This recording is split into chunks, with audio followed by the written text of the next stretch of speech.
In Portland, street life for Tanner means time is always running out. On average, I'd say like maybe an hour or two before I start, feeling like not great and wanting more. Fentanyl, his one priority. Wake up and figure out what I'm gonna go do to make money, usually something illegal. And then, make the money and buy dope and smoke it until I go to bed and do it again the next day.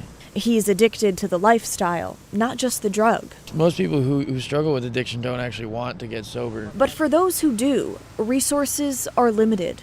There was a study that was done stating that we needed about 500 to 550 of these types of beds in the state of Oregon. Juliana Lukasic is a senior member of the public affairs team at Central City Concern, one of Portland's largest homeless service providers.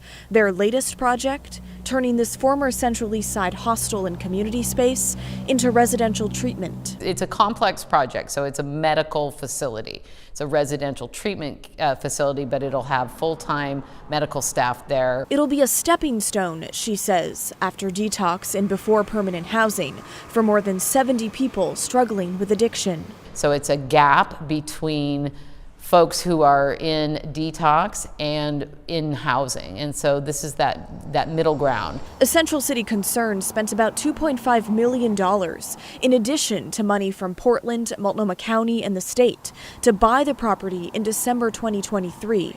Their pace at the time met with praise from Governor Tina Kotek. It was a pace that took some neighbors by surprise. So it's a big change. Alex Bovey moved near the soon-to-be treatment center 5 years ago. It was a really nice, small community-run hotel and hostel. They had a big cafe, and then suddenly it's gone, and we realized that they're going to open this drug rehabilitation center without anybody asking us or telling us. So I think it's just going to change the tenor of the neighborhood. Alex took his concerns to the previous Portland City Council.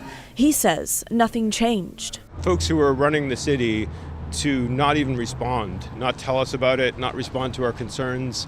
I just wonder, where are they? Current city councilors representing District 3 have not responded to our request for comment. Lukasic says Central City Concern has held neighborhood listening sessions, and a good neighbor agreement is almost complete. We want to engage very positively with any neighborhood we are in.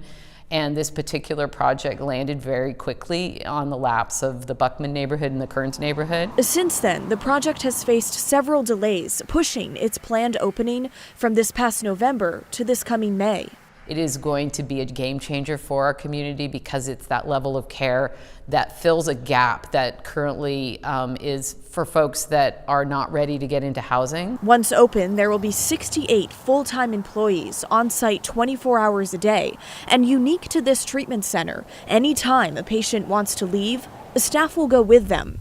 Those at Central City Concern do not expect anyone to travel further than the Tri-County region. So that makes for a better result in a neighborhood where there may be activities that might cause them to relapse. The facility is across the street from a preschool and 2 blocks from an elementary school. There's a lot of reasons to think about, is this the best place to put this? The program will be referral-based, meaning walk-ins are not allowed, but it will be entirely voluntary. That's important because folks, that's what evidence shows is the best success, is when folks want to be there. Honestly, I think there are a lot of people out there right now that do want to get clean. Andrew, who smokes fentanyl outside the Central Library downtown, is not one of them. Me, no, I'm fine right now.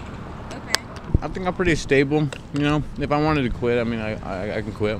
I've been to treatment 3 times. Back when I was 18, and I'm 22 now, but like the one thing that those treatment centers didn't do right in my opinion was they just made it too linear, like they had a plan and you had to stick to the plan. After hearing about this new center, Tanner says he might be willing to try again. Hopefully this treatment center is different in a way. If not for him, but his family. Yeah, actually I plan on it soon because I just had a kid, so. Our whole goal is to get people into recovery and stabilized into housing.